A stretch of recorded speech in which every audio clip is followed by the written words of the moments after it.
Le 19-20 se poursuit avec notre invitée, la comédienne Valérie Bonneton. Vous êtes à l'affiche du film Qui a envie d'être aimé, qui sort en salle demain. On en parlera tout à l'heure. Mais d'abord le jour. Il est précisément 19h11. Notre dossier ce soir est consacré au ras-le-bol des concierges. Et oui, les concierges sont de moins en moins nombreuses, remplacées par les digicodes et les sociétés de services, mais aussi parce que beaucoup sont écœurés par les conditions de vie et de travail qu'on leur impose.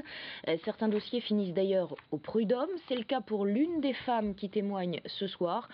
C'est un reportage de Didier Morel et Abdel Joudi. Le quartier ne manque pas de charme, ses immeubles sont nettoyés tous les jours, un travail que Madame Nadeau fait sans difficulté depuis 2006. Mais son tracas quotidien, c'est sa loge, ou plus exactement l'humidité qui suinte de ses murs. Quand il pleut, il y a 100% d'humidité sur au moins 1 mètre, 1 mètre 50. Sous le bas de la cuisine, c'est comme ça. Une humidité qui pourrit son linge, ses chaussures et ses habits en cuir. À Paris, les loges de concierge sont très souvent vétustes, un problème très difficile à régler seul.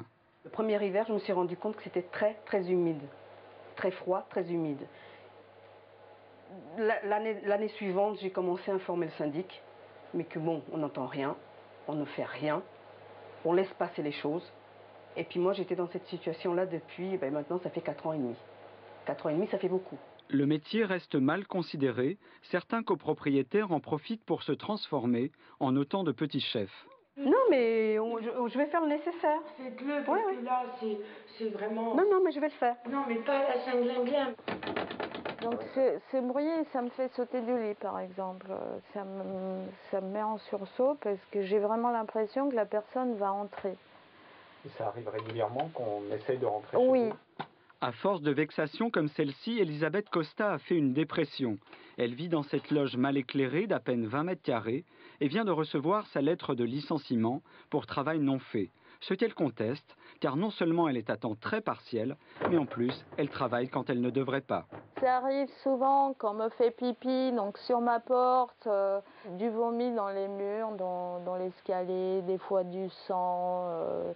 Parce que ça oblige que le dimanche, par exemple, c'est souvent le week-end, les fêtes, ça m'oblige par exemple le dimanche ou un jour qui est férié, d'aller nettoyer parce que c'est vraiment, j'habite ici aussi, c'est vraiment pas beau à voir.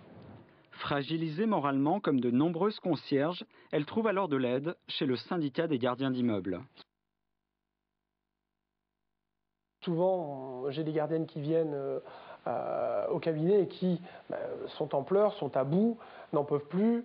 Et on arrive à effectivement des extrêmes, à se dire il faut que je parte, je ne peux plus rester dans ces conditions-là. Parce que quand on y regarde de plus près, ce n'est pas les copropriétaires qui partiront.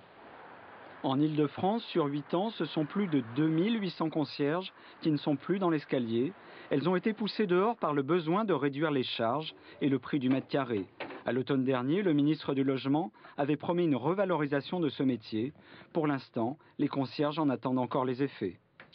Valérie Bonneton, vous habitez Paris, vous avez encore une concierge dans votre immeuble ? Oui, j'adore ma gardienne, j'adore ma concierge. Voilà, dès que je suis arrivée dans cet immeuble, elle m'a accueilli les bras ouverts. Et c'est vrai que les gardiennes, les 3/4 du temps, sont des femmes vraiment extraordinaires qui ont beaucoup de mérite. Et quand on voit le reportage, c'est dur. Il faut que les syndics prennent conscience vraiment de ça, quoi. Et puis je trouve que les gardiennes, c'est Paris. S'il n'y a plus de gardiennes, il n'y a plus cette vie, quoi. C'est une partie de Paris qui s'éteint.